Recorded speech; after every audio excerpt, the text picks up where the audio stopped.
नहीं गए तो आप नाम जप सकते हैं, आप मंत्र जप कर सकते हैं, आप श्री जी की दंडवत कर सकते हैं।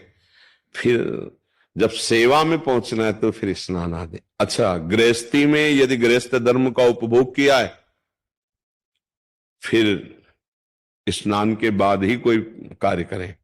पहला काम होना चाहिए उठ के नाम जप करो, जाओ स्नान करो, शौच स्नान, फिर कार्य करो। अगर आप संयम से रात्रि व्यतीत किए हैं, पवित्र नहीं है, तो आप कर सकते हैं। गृहस्थ में होता है ना, तो उसमें सावधानी ये दो चीजों की रखनी है कि जिस शैया पर आप शयन करते हैं वो शैया गृहस्थी में प्राय अपवित्र होती है, तो उस शैया पर बैठकर गुरुमंत्र आदि नहीं जप सकते। आप उसमें नाम जप कीजिए, फिर पवित्र होइए, फिर आसन पे बैठ के जप कीजिए।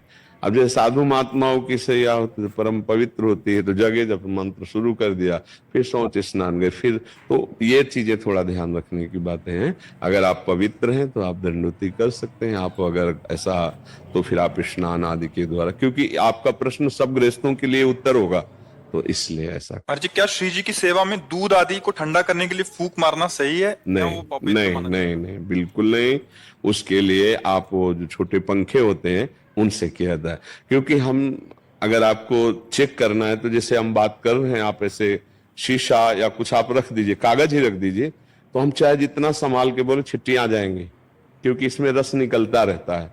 तो जब ऐसे करेंगे तो हमारे थूक के साथ कोई न कोई कण गिरेगा, वो अपवित्र हो जाएगा, भोग लगाने योग्य नहीं होगा। कुछ भी ऐसे नहीं। अगर रसोई भी बनाने का नियम है तो उसमें फोकनी रखी जाती थी, तो ऐसे डालेंगे तो वायु वहां शुद्ध होके जाएगी, बीच में जैसे कण भी थूक के निकले तो वो फोकनी में ही रह जाएंगे। तो अग्नि पवित्र और रसोई पवित्र बन रही। कुछ पवित्रता का जो निर्वाह है, ठंडा करने के लिए छोटे पंखे आते हैं, ऐसे हाथ से पंखे कर दिए, थोड़ी देर में ठंडा हो गया उचित, और फिर भोग लगा दिया। मुख से तो ना करें ऐसा।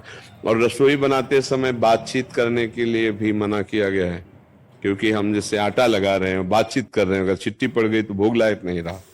हम अंदर नाम जप करें, बात करना है, जैसे गुरुजनों से जैसे बात की जाती है ना, जैसे खड़े होकर बात करना हो, तो ये पद्धति है, ऐसे करके बात की जाती है। उसे सभ्य जो पुरुष बात करेगा अपने गुरुजनों से, श्रेष्ठ जनों से, तो ऐसे बात करेगा जी, ऐसे कि कहीं मेरी थूक की छिट्टी सामने मतलब ना चली जाए, ऐसे करके बात करेगा। तो ऐसे ही हम जैसे रसोई बना रहे हैं, हमें कोई बात करनी, तो ऐसे रसोई से हट के जी ऐसे बात किए, कि हमारी कहीं रसोई जो अमनिया हो रही उसमें कहीं आवाज के उच्चारण मात्र में कहीं थूक की छिट्टियां ना चली जाए। तो ये पवित्रता भाव सारा खेले ना, मेरी श्री जी भोग पाए।